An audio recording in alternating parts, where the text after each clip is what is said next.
Okay, hi everyone. Thank you so much for joining. We really appreciate you all being here. I know people are continuing to join right now, but in the interest of everyone's time, we know you're busy. We're going to get started. My name is Mary Frances McGinnis, and I've been a volunteer with Iona for about 20 years, and I'm on the board of Iona. I also am a pro bono consultant, and as part of that, I've been working with Lisa Ridner, who I'm about to introduce, for about 2 or 3 years now. One of the things we've been doing is we've been doing webinars as community service for folks. We did our first one in September, which was an overview on all the support needed for aging as it relates to housing and overall support. So if you think that might be something that is of interest, it is on our website. If you can't find it, just reach out to us and we'll share the link with you. Today is a second webinar, and we're focused on dementia. This is the first of a two-part series. Today, we're going to focus on the differences between normal forgetfulness and maybe some more serious memory decline. We're going to talk about the general stages of dementia and the typical behaviors that people exhibit in those stages. We'll talk about as well the differences between different types of dementia. We as a housekeeping, oh, and then the second section of this dementia series will happen in about a month or two, and that will be more of a deep dive on caregiving and the science of dementia. So before we get started into our talk track today, and before I introduce Lisa, just a few housekeeping rules. We're asking everybody to keep their phones and their computers on mute. We will address questions at the end, and if you have questions as this presentation goes along, just put the questions in chat, and we'll get to them as many as we can in the time allotted.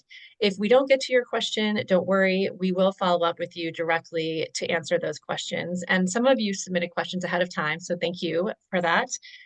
We'll do those questions first. Some of the questions will be lumped together, and some of them are covered in our discussion today. A few of those questions are fairly specific to individuals' specific cases, and we won't review that on this call today.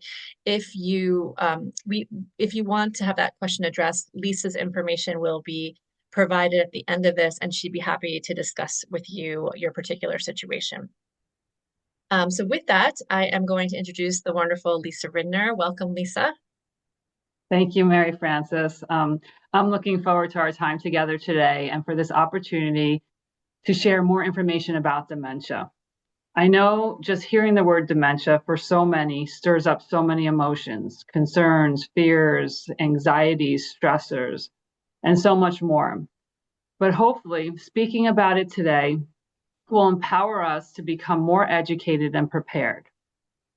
I think it'd be helpful for me to share a little background about myself, who I am and what I do at Iona. So with that said, I am a social worker and the manager of our aging and caregiving support program. And I've been with Iona for about 20 years, working with older adults, family members, caregivers, often adult children and siblings, whether local or long distance, and providing resources, information, and support to meet their needs.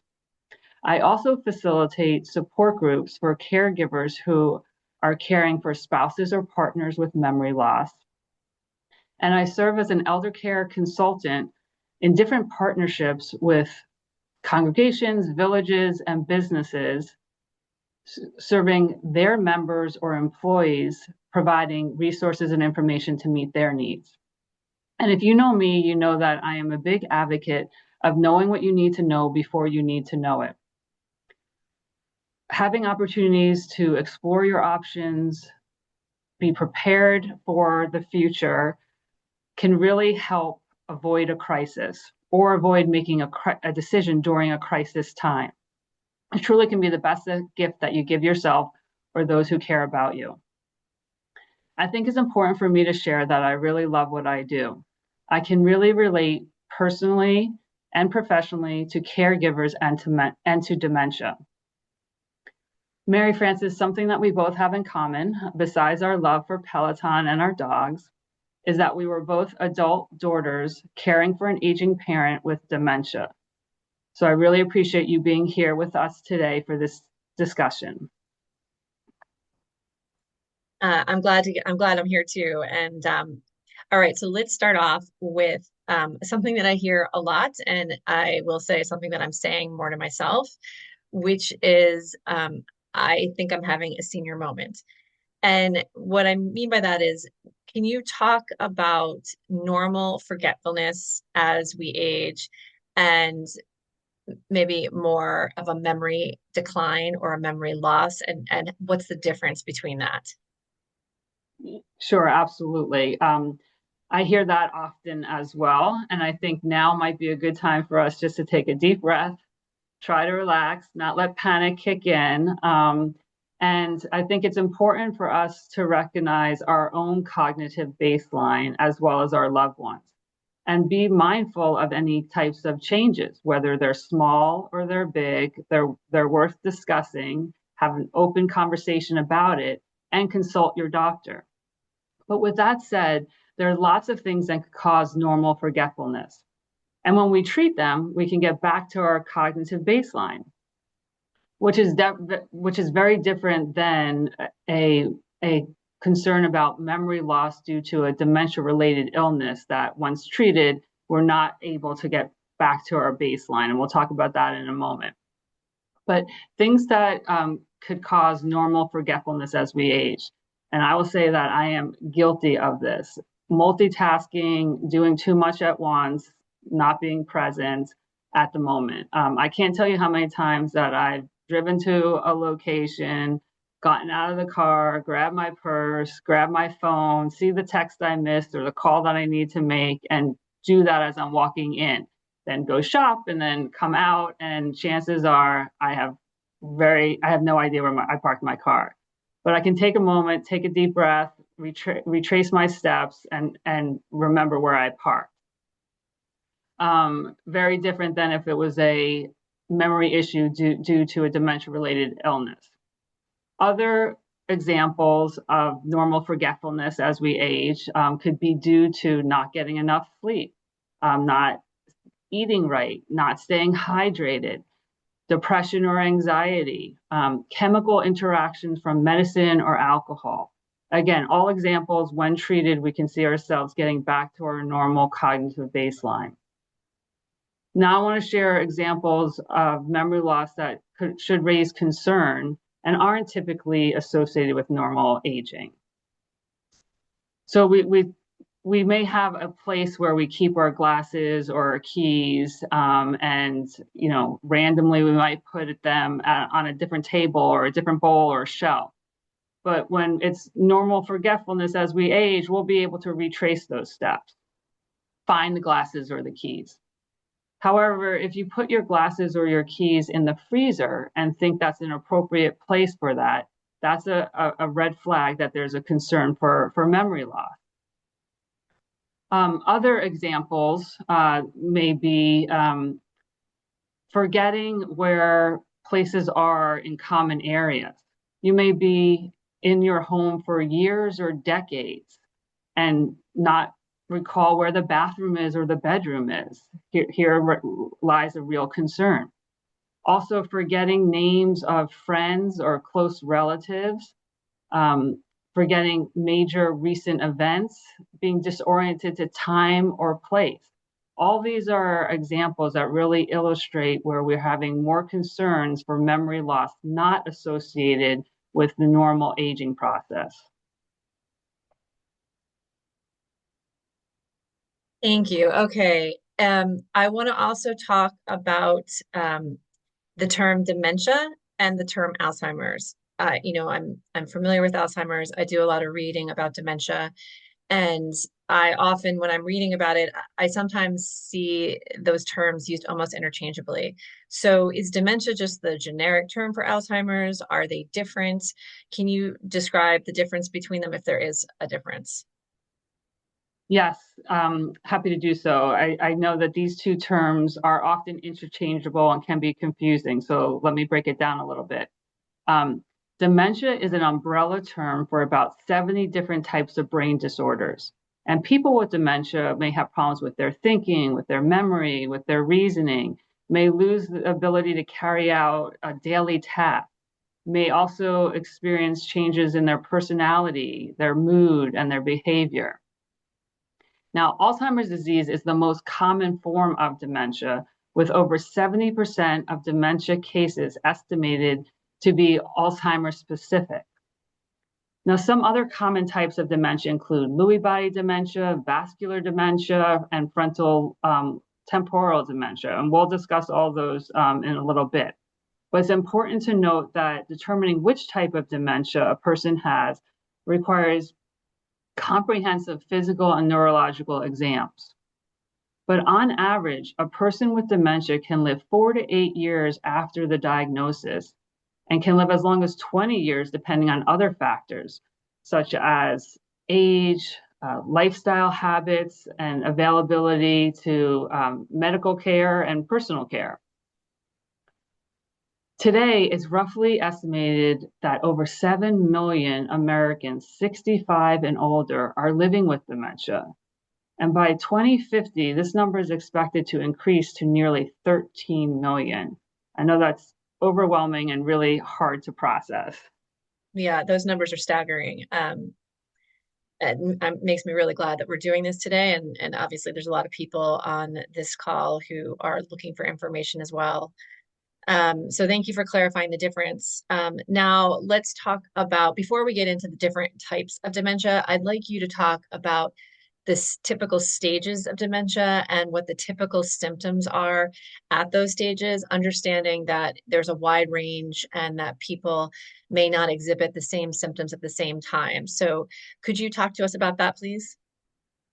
Yeah, absolutely. It's a great place to start. I do think it's important to keep in mind, as you said, that the disease process and development of the symptoms can vary from person to person. We can have 10 people with the same diagnosis, and they can exhibit different behaviors at different times or may not exhibit the same behaviors at all. For instance, some people may not wander. Some people may not have those personality or behavior or mood changes. Some people may not experience sundowning, which is an increased confusion late in the afternoon into the evening that can cause increased anxiety. It can cause wandering. It can cause agitation. It can cause physical and verbal outbursts, which all can be very challenging to manage. But in general, to be diagnosed with dementia, one would have memory impairment and one or more of the following: aphasia, the language impairment, both speaking and understanding words; apraxia, difficult doing common tasks; agnosia is the inability to identify objects; and problems with executive functioning, planning, and abstract thought. Now I want to discuss what is referred to as the 7 stages of memory decline. And this could be very helpful for caregivers and family members to have a better understanding of where their loved one is in the progression of the disease. So let's start with a healthy brain, a healthy memory, no behavior issues really, no complaints of a memory deficit. So our impact to quality of life, there's no negative impact. People may experience what we talked about, the senior moments or brain fog, which again is considered normal as people age. Then looking at stage 2, where we have very mild changes, so that we have little to no impact in quality of life. You might notice some changes like difficulty finding the right words. We might experience some mild memory issues, but still functioning rather high. This is a time also where you may see people really, what I say, covering up or masking. And people are able to do that for quite some time. Again, the person will exhibit some normal behavior at home, in the community, perhaps in the workplace. It's really important at this stage for you to really watch for signs of change, watch for signs of memory decline. This could be a wonderful opportunity to seek a consultation. to gather information and learn about resources and what support is available, again, for thinking about today as planning for the future.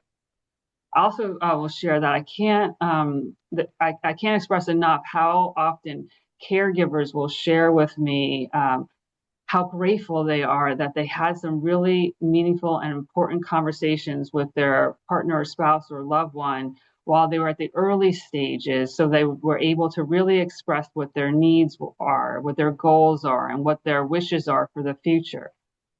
Talking about legal issues, talking about, aging in place versus making a move, what type of support would be comfortable and what kind of support they wouldn't want. So all those are so important to understand where the other person is coming from, to know in the future when they're not able to express it the same way. Yeah, I just want to make a personal comment here, just because it might be helpful for some other folks who are going through this or going through it with a loved one. As you mentioned, my mom had dementia, and she died about 5 years ago. And so this particular story probably was about 15 years ago. And at this point, my mom was, in my mind, perfectly fine. She was living her best life. She was playing golf, playing bridge. She was having parties. She was great. And I was home visiting, and I needed an address. And so I went into her desk, and I found in her desk this piece of paper which had the list of everyone on her golf team who she had been playing with for like 15, 20 years and knew very well.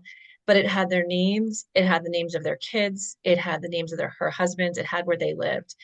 And it was very clear to me that this was just not some kind of checklist. This was some kind of cheat sheet. And I just had this moment of dread because my mom was very worried about having dementia. Her mother and her aunt both died of it.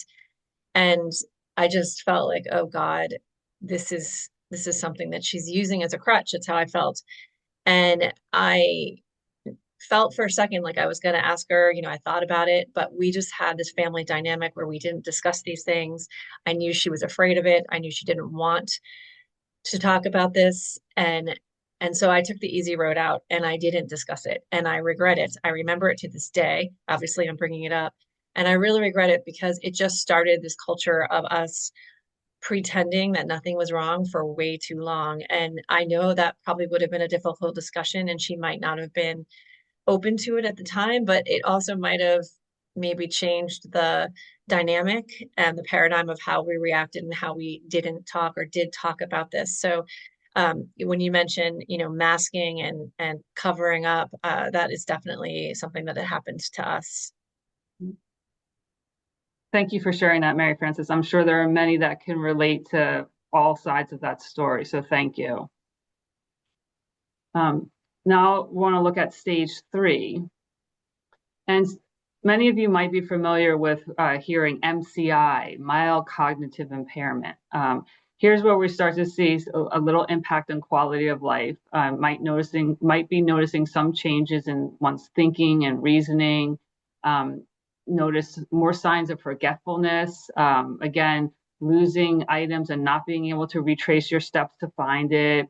A tendency to get lost when traveling to unfamiliar places. Trouble paying attention all the time, decreased ability to plan and organize. We see that a lot. And decreased performance in work and social settings. Again, the masking is very powerful, but there are times when it's not, it's not doing what it used to do, and signs are being seen a little bit clearer. And denial of having a problem, which for many this is a real challenge.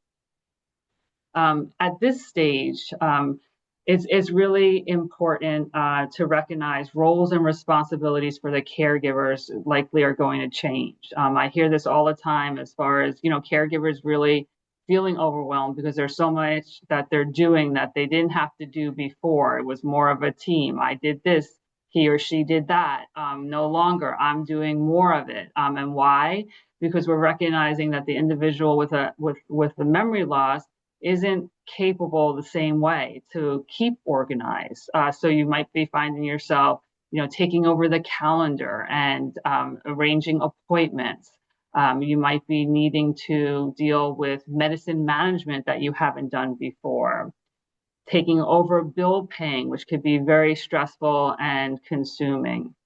This is also a time where you want to start minimizing driving if driving is still occurring. Again, perhaps only doing the day, only doing familiar places, but really needing to have those changes for your safety and the safety of others. Now, I want to reflect on stage 4. Here we have what we call mild dementia. Moderate changes are occurring. So you might see more forgetfulness with familiar words or names of items.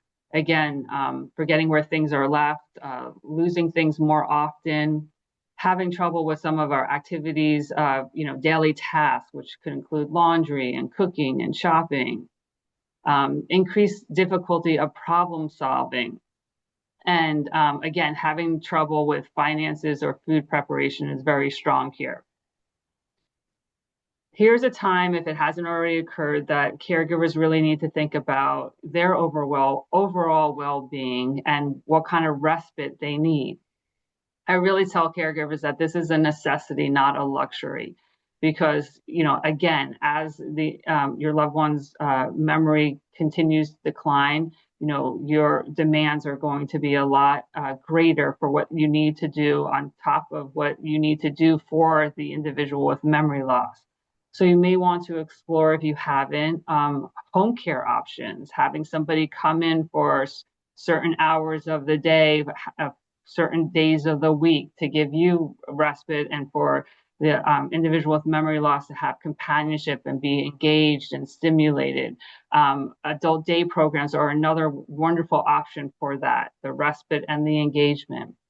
You may want to consider joining a support group, all options that can really provide benefits for you as you are, in the dementia journey with a family member or loved one. And here's a time where we really need to address stopping driving if driving is still occurring. The hard conversation of taking the keys away. I know I've spoken to so many over the years of how hard that is. But for you to know that it doesn't have to be just you being the person who is dealing with that. There are some wonderful organizations that do driving assessments where literally, the person with memory loss can be behind the wheel and have a driving test assessment, and the professional will either pass or fail that individual. And if they fail, to be aware that the license is taken away. I also encourage people to enlist their physician. If you have a good relationship, having the doctor have this conversation could be very powerful and helpful for you. So again, a key takeaway at this stage is that, addressing, driving. Yeah, that's a great idea. I wish I had known about that or my family had known about that. I just want to share this story as well. We agonized over taking the keys away from my mom for months, for way too long. We should have acted way before we did.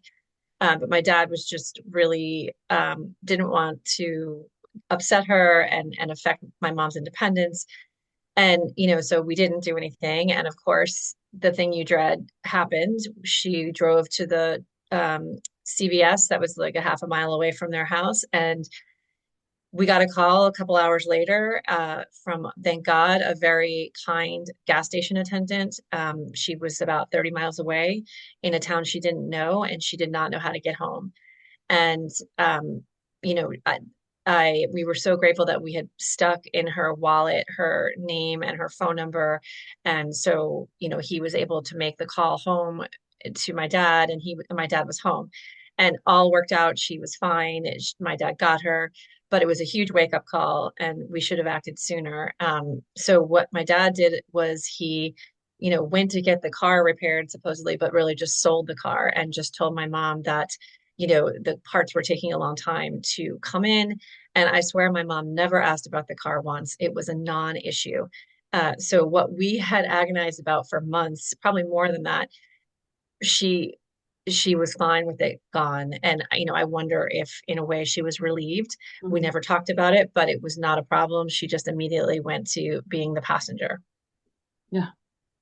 Mary Frances, thanks for sharing that story. I think a lot of people can relate to it, and thank goodness, it wasn't as big of a crisis. But we don't know if next time it would have been worse. So the importance of what your dad did, and for others to take note of that as a possibility, and something you just shared about, so often we project our anxieties and fears and concerns thinking that the our loved one family member will react that way, and sometimes we are pleasantly surprised that's not the case. So you saw that with your mom's situation right there, so thank you for sharing that.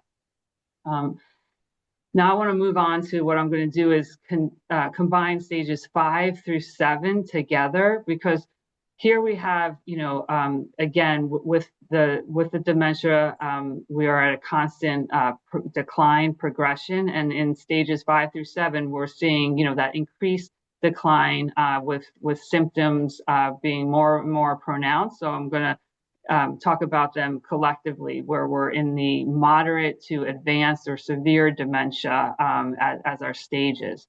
So you're going to see, really increased changes where there's strong personality changes and mood swings, perhaps. You may be experiencing delusions, such as, thinking that they're still at work. People may have, paranoid feelings, wandering, difficult speaking, or could be eating or swallowing, incontinence problems, difficult sleeping. Again, these are all increased symptoms that we see that, the decline is great towards the end stages. This During these stages and all the stages before, I refer to what I call a dip. So, when we have cognitive memory loss due to dementia related illness, we're at a state of decline, but we may be at that place and consider it somewhat status quo for a period of time. It could be, months, it could be years, again, where the person is functioning at that level, but to keep in mind that it's not it's at a cognitive decline. And then at some point there's a dip. We don't get notice or a memo or a warning. It happens, which is really hard for caregivers, because that's when it really hits hard as far as the changes. And this new dip becomes a new baseline, again at a decline, and there for a period of time that we don't know, weeks, months, or years, before there's another dip. So to keep that in mind, that as the disease progresses, we're in constant dip. We just don't know how long.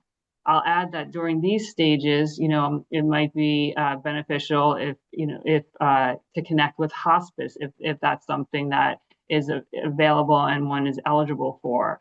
This also may be a time where families and partners and spouses are thinking about aging in place is not feasible, and exploring a potential move. Again, the symptoms are increased, and at times it can be very intense. Um, Yeah. Oh, sorry. Go ahead. no, no, no, no. Thank you, thank you.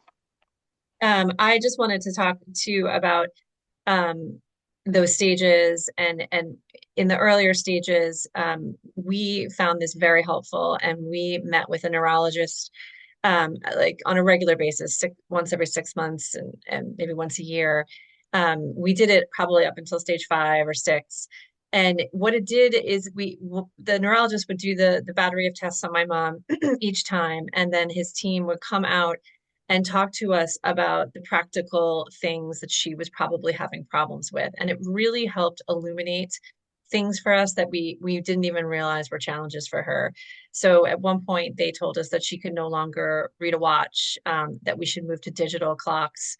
Never would that have occurred to us. Another time they told us that she was having problems processing a lot of information. So what would probably be challenging for her at that point was to go through her closet that had been filled, as a normal closet would be, over decades of clothes. And we should clean that out and just lay out day by day what she should wear. And we were having these challenges, and it was becoming a real fight every day when she would come out with the wrong outfit or inappropriate clothing, and she would be embarrassed. And once we did that, she was proud again. It was like she was excited. She had gotten it right, and it was like a non-issue. And then the last thing they said, which I just thought was so helpful, and I'm just sharing it in case it's useful for others, is they told us that, she could still read, but she couldn't retain the information. So most likely going to a restaurant, reading a menu would be too hard for her. So they suggested that we just skim the menu, pick out a couple of options for her that we knew she liked and she could choose. And sure enough, it allowed us to enjoy those moments with her again. It was becoming more challenging to do things with her, and this was something we could still do, and it really gave us a longer run rate on those kinds of things. So we found it really helpful, and it might be something useful for others too.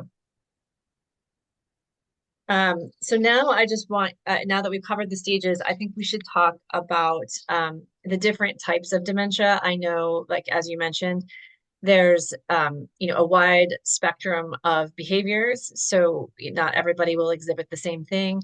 But just if you could highlight what makes the big categories of dementia, what makes them unique in their behavior presentations? Sure, absolutely. Let's talk about that. So we'll start with Alzheimer's, which makes up over 70% of dementia cases today. And two-thirds of these cases are women. Alzheimer's symptoms include memory impairment, language impairment, and judgment impairment. And vascular dementia is the second most common form and represents between 10 and 20% of cases of dementia. And it occurs due to problems with blood supply to the brain, which can result from conditions like strokes, high blood pressure, and diabetes. And we see that people with vascular dementia will have memory impairment as well as motor skill and planning and judgment. Then we have our next type of dementia that we want to discuss will be Lewy body dementia, which makes up roughly 5% of dementia cases. And studies consistently show that men are at greater risk for developing this type compared to women. And particularly in men, we see they're more likely to have movement issues that may be referred to as Parkinsonism, which kind of mirrors some symptoms of Parkinson's disease. May also experience what we call dream acting out, where REM sleep behavior disorder, really vivid, wild dreams could occur. And for women, women may experience visual hallucinations or delusions and are often underdiagnosed or misdiagnosed, sometimes as Alzheimer's. Then I want to address frontal temporal dementia, which makes up about 10% of total cases. And here we have an umbrella term for a group of brain diseases that primarily affect the frontal and temporal brain lobes. And here we see symptoms that include memory impairment, but also we're looking at social inappropriateness. We see a lot of and impairment with language. Okay, so like to summarize, this is generalizing, I believe I realize, but all of the dementias include cognitive decline. Alzheimer's, primarily the main focus is memory loss and memory decline. Um, Frontal temporal includes cognitive, but also behavior and social inappropriateness elements. Lewy body, cognitive, as well as visual and motor decline. And then vascular includes more of an executive functioning decline. Is that right? Yeah, yeah, absolutely. Good job. That's exactly, it's a lot to process. And I think this next slide, illustrates that as well, which is a great view of the umbrella term. Like dementia, again, is used to describe a collection of brain diseases and their symptoms. And below you see, as you said, each type, the Alzheimer's, vascular, frontotemporal, and the Lewy body that we just mentioned. And the slide, highlights what they're characterized and the symptoms that may be seen for each. So this is a good slide to refer to as well. But thank you for capturing all that, Mary Frances. Yeah, this is a great slide. It's just really it's an umbrella slide. It's great. Yeah, Um, yes, that's for sure. so this was a lot of information. It's a daunting topic. It's overwhelming. I'm sure there's a lot of people who are kind of drowning in information right now, and it's a hard topic. So I feel a little badly asking this question, but it's one that I think of a lot. It's a hard question to answer. But given that, you know, dementia is increasing dramatically in our population, and there is not a cure on the immediate horizon. Someone like me who has a strong family history of dementia, um, I know I keep reading that, and you mentioned it too, that we should do early detection, early detection, early detection. But there's a part of me that's like, why? Why do I want to get this bad news more before I have to? Why not just stick my head in the sand? Because that feels like kind of a good option right now. No, no, I appreciate your honesty with that, and I know that many are on that team of thought for sure. But I just want to stress why it is important and why you should consider exploring sooner than later. And really, it comes down to having the time to be more prepared and to plan. You're not, you're thinking financially, emotionally, medically, all those things that you really, the more time you have to plan, the more in control you are of making decisions that you need or want. It also will hopefully help reduce anxiety when you are more aware and able to plan. You may even benefit from early treatment options, which could be very beneficial. And having time to develop relationships with care partners and with doctors could be very anxiety reducing for you.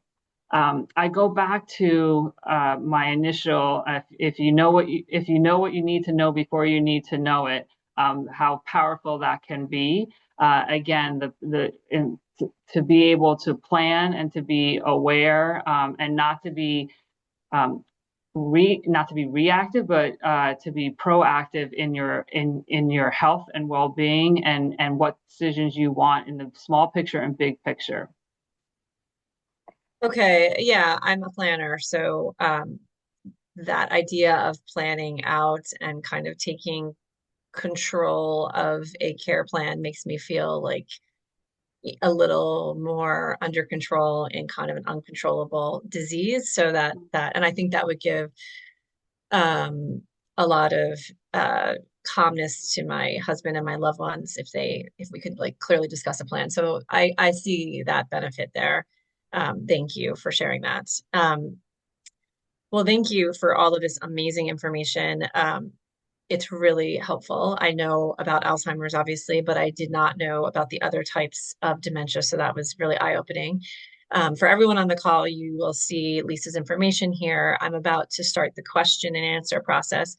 Um, as I see a bunch of chats coming in, I just wanted to reiterate, if you weren't on at the beginning, that if we will send out this webinar link, and we will also send out these slides. So you will be able to review that at your leisure. And if we do not get to your question, please feel free to reach out to Lisa. She's amazing. I have used her myself for my own family. And she will be able to provide you a lot of great personal information as as you're navigating your own stories. So let's start the questions, Lisa. Yeah, absolutely. Just Okay, before you start, yeah. I just want to share that. So appreciate you being part of this, Mary Frances, and sharing what you just did. And that for people to know that whether local or long distance, I can provide the resources and information support to meet their needs. Meaning outside of DC, outside of Virginia, outside of Maryland, working in states, near and far. So don't think that that is going to be a restriction as well. Okay, that's great. Yes, actually, I used Lisa for an uncle who was in Florida, so that was really helpful. Okay, so my first question, this comes from someone submitting this when they registered, is in the absence of having loved ones, what resources are available to take over financial and healthcare when a person becomes disabled? Okay, great question. I'm looking at this through the lens of, somebody thinking about perhaps the importance of having legal documents in place. The importance of healthcare and financial power of attorney, and for you to know that, somebody who's appointed that role does not have to be a blood relative. And doesn't have to be somebody that is local. It just needs to be somebody that you trust and that you feel comfortable and confident that they'll be able to act in your behalf and that they are comfortable to share what your goals are and wishes are if you can't. And sometimes, again, that could be a close friend, that could be a neighbor that you're friendly with and is willing to help. It could be an elder care attorney or another professional that is willing to be hired for this role. Um, it sometimes it takes a legal matter to for it to be court ordered, meaning if there needs to be a guardian or conservator appointed. When there isn't somebody who is able or willing to be able to play that role.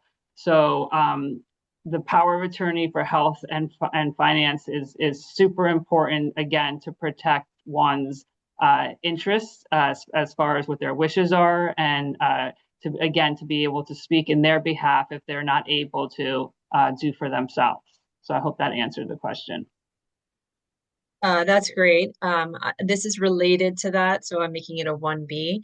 Um, what should caregivers do to ensure access to medical and financial info? Yes, I yeah. know we had to do this with my mom, so thought it was a relevant question. Yeah, absolutely. There's some overlap there, and I stress the importance of establishing the legal documents, the healthcare and the financial power of attorney. I just share a quick story here that I've had, in the past where a client has shared that mom's in the hospital and rent is due. She can't get to her bank. Mom can't, so she needs to go for her. And this is a bank that mom has been a customer for decades. Like the people in the bank know her kid's name, know where they graduated, and yet she didn't have financial power of attorney. And when she went to the bank, they had to sadly say, I'm sorry, we can't do anything. But if she had financial power of attorney, the story would be very different.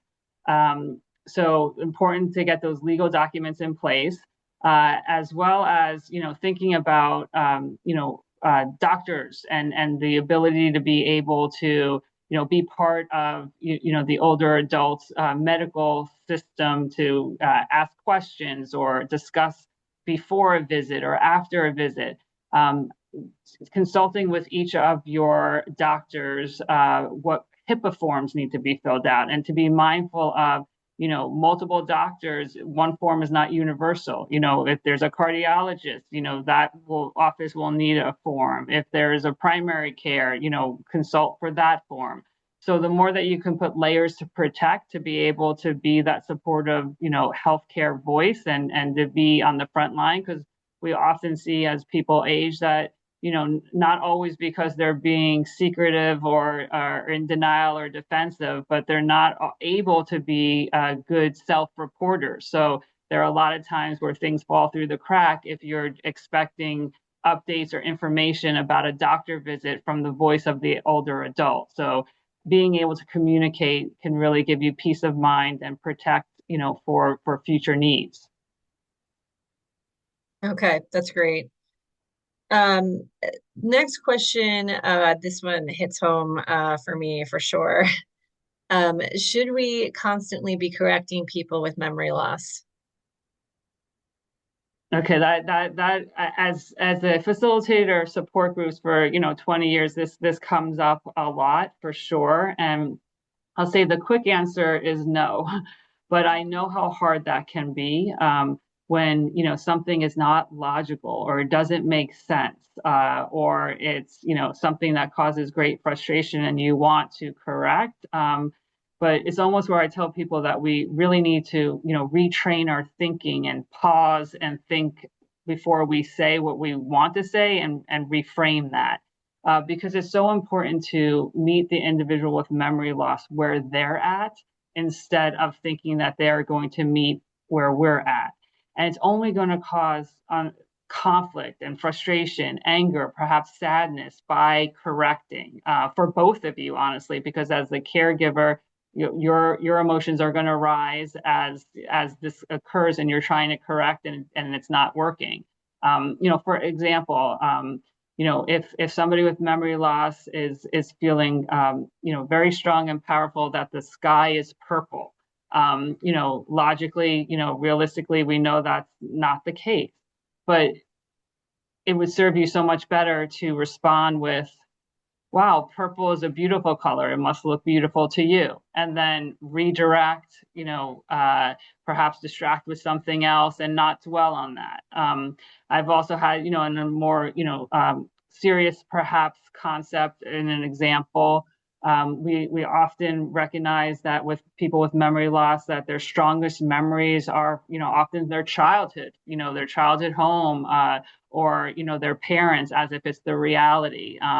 So when somebody in their 70s or 80s and 90s is referring to, like, when is mom picking me up, rationally we understand that that's not feasible. But where they're at is very emotionally and personally present for mom picking up. So you might want to say something to the effect of, I know your mom loves you very much and she's so happy that you're safe. And she'll be here as soon as she can. But in the meantime, let's do ABC, whatever it may be, to distract. But you'd be causing great, anxiety and stress and sadness if that was to be corrected. So again, there's a lot of retraining to respond in ways that aren't, like your go-to response. But I'm not saying that it's easy, but it's something that in the long run could eliminate, lots of conflicts. Yeah, it's funny you were just mentioning that about childhood parents because another question came in exactly about that as you were saying it. So, Oh.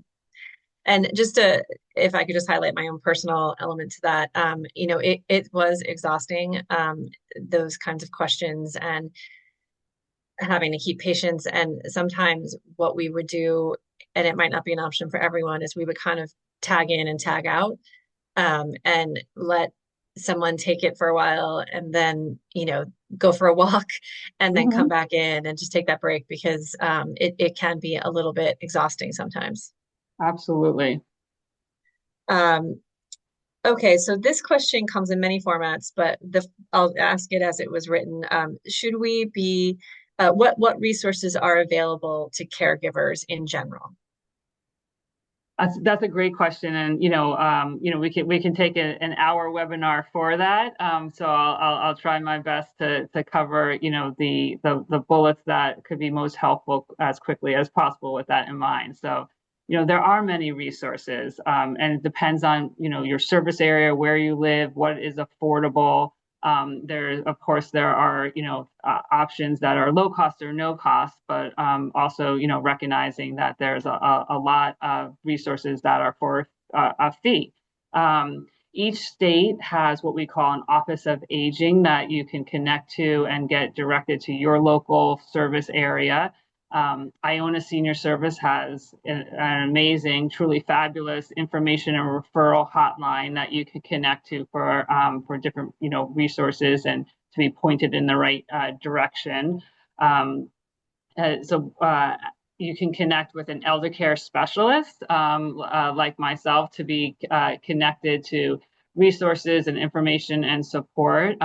I can't, tell you how many times that having a consultation with someone and really, diving into how they're managing, what their goals are, what their challenges are, and being able to provide them with resources, that so often, the reaction is, I had no idea there was someone like that who could help me with that, or I didn't know there was a place that I can go for that. these are, everybody is, intelligent and resourceful and creative, but this is an area that unless you're really familiar or have expertise, how would you know?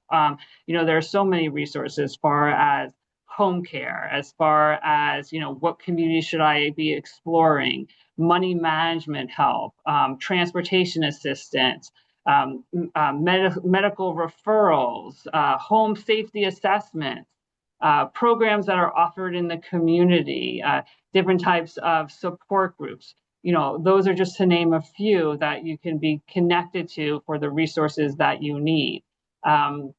Again, there are some wonderful websites that that you could connect to learn about resources or get additional support. So again, depending on what your needs are, where you live, and what is feasible for you, you can tap into many different areas for the different resources and support. And again, I'll highlight that I'm a phone call and email away to provide you with that one-on-one. Yeah, and just to add on to that, a question came in from Trish Namor, I think, about whether you guys, Iona serves just DC, and just if she missed it, there's a lot of services that Iona offers that are well beyond the DC borders. So if you're not within the DMV, you can still reach out to Iona and they can provide you assistance. Um, okay, the next question, this one is also hitting close to home. If a parent has dementia, does it increase the probability of the child will too? Yeah, that is a question that I do hear often with the understanding that there's a lot of anxiety connected with that. So I will share that having a parent with dementia can increase your risk. But how much really depends on what type of dementia and other factors. So it's not a clear yes, no. So certainly important to consult with doctors and neurologists, but the takeaway is that there could be a higher risk, but there's a lot of things in between to consider before you feel like that is me next concept. So please, again, as I said earlier, taking a deep breath, and recognizing that you have resources to connect to become more educated and to learn more and to get evaluated and assessed. But there's a higher risk, but it does not ultimately mean, a definite yes or no. Okay. And I just want to reiterate before I get to the next question, um, we have tons of questions and that's so great. And we assumed this would be a topic that a lot of people had questions on. Just to know that if we don't get to your question, we'll follow up. And also, we will be sending you all information about the next dementia webinar coming out in the next month or two, just to reiterate that I know we're getting close to the end of the time. So I just wanted to not let people think that we won't get to these questions. Okay, so next question is, are there any medications that you know of that can help delay dementia? Is there any information around that? I know you're not a doctor, but in general, do we have any promising medications that are working? Well, the positive is that there are constant studies and trials that are going on and truly nonstop. But I just want to remind again, as you said, I'm not a physician, I'm not a neurologist, but I can certainly share that as we've stated throughout this webinar that dementia-related illnesses are not reversible, not treatable. It's a progressive disease. But studies do show that medications that are taken early on, again, working with your neurologist, your physician, with what would be the best for you, help slow down the progression. But again, it does not cure or reverse it, but it is a period of time earlier on in the stages that people are taking certain medications to help slow down the progression. And there's lots of unknowns on how long the quote unquote like how much time can that buy me, or like again, just like we talked about, like the 10 people with the same diagnosis, 10 people taking the same medication may have different outcomes for different reasons. So, certainly something that I, highly encourage to talk to, a neurologist about, like, what would you be a candidate for? What are the benefits? What are the risks? What is the best timing for that? And to make a decision with that in mind. Yeah. Yeah, and I mean, this is just my own personal story, so everybody take it with a grain of salt. But we did have my mom take some of those medications early on. And the one thing that I always found a little frustrating because these are slow down medications is, I don't really know, did it slow it down or did it not? Because I didn't really have anything to compare it to. But, you know, she lived for a long time, so, maybe it helped. Mhm. So just, it's still a lot of research to be done. Correct. A lot of people are having questions about you referencing the person in denial in the earlier stages. And then related to that, people are asking about paranoia. Could you just kind of elaborate a little bit on those two symptoms? Yeah, sure. We can certainly address that before our time is up. And I so appreciate the questions and how powerful and meaningful they are to each one of you. So denial is a heavy weight. It's a heavy weight for the individual with memory loss, and it's a heavy weight for the caregivers or those who care about the person with memory loss. And it can go on for quite some time. And again, it can cause a lot of challenges and conflict with the caregiver, trying to implement support when somebody says, I don't need support. What do I need support for? I have no problem. My memory is fine. We hear and see that a lot. But sometimes, unfortunately, there's no cure other than time, as far as giving the person time, to accept. With that in mind, I often share a strategy or a technique with clients that when you're faced with denial and you recognize that support or certain resources would really be beneficial, that you reframe the way that you're messaging it, that it's not just about the individual with memory loss, you need help, like but it's if it's a pair, a spouses or partners or a family member collectively, this is just as much about me needing as how I need some support. I need some help. It's not just the person with the memory loss. So taking away some, ownership on them, as if, they're the only one who has a problem, but, how beneficial it could be for you. And, looking at it as more of a personal assistant concept than a caregiver, because let's face it, that's a hard concept for most to be considering, that what they need when don't want to relate to their deficits. So reframing often helps, and being patient, and often say, kinder than you feel, or more patient than you feel.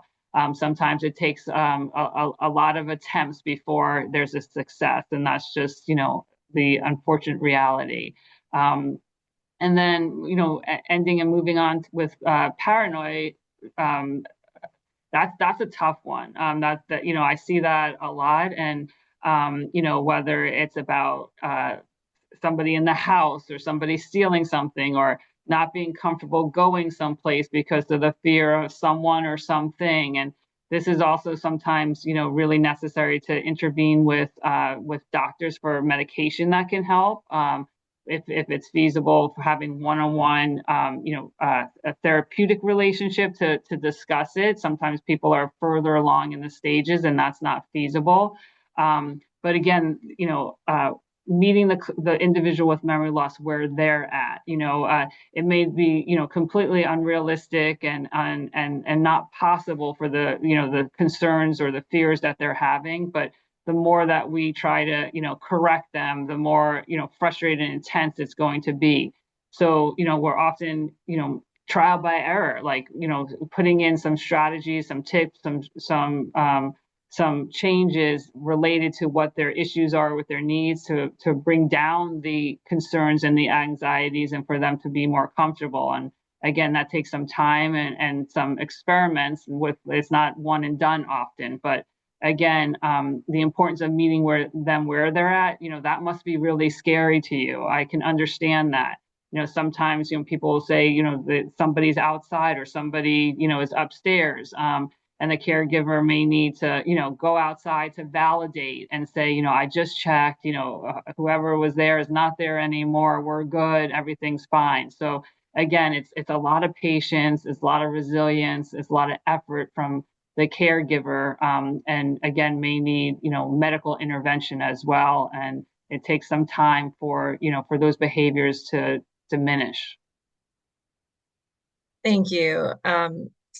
So many other questions are popping in, a lot of questions around screening. We're out of time on this call, but as I said earlier, we will follow up with you and address those questions. Also, when you receive the webinar link and the slides, I believe you'll also be getting a survey, and we hope you found this helpful today. I know it's a daunting topic and it's a little scary and it's not the most upbeat topic, but we hope you found this useful and you feel a little more empowered with this information. So please fill out the survey and let us know what you thought of it, if what we could do better, and topics for future discussions is always very helpful because we want to be as useful to everybody as possible.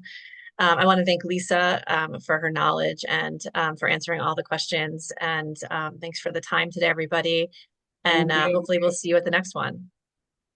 Thank you, Mary Frances, and thank you everybody who was part of this webinar. We look forward to connecting with you soon. Bye-bye. Take care, everybody.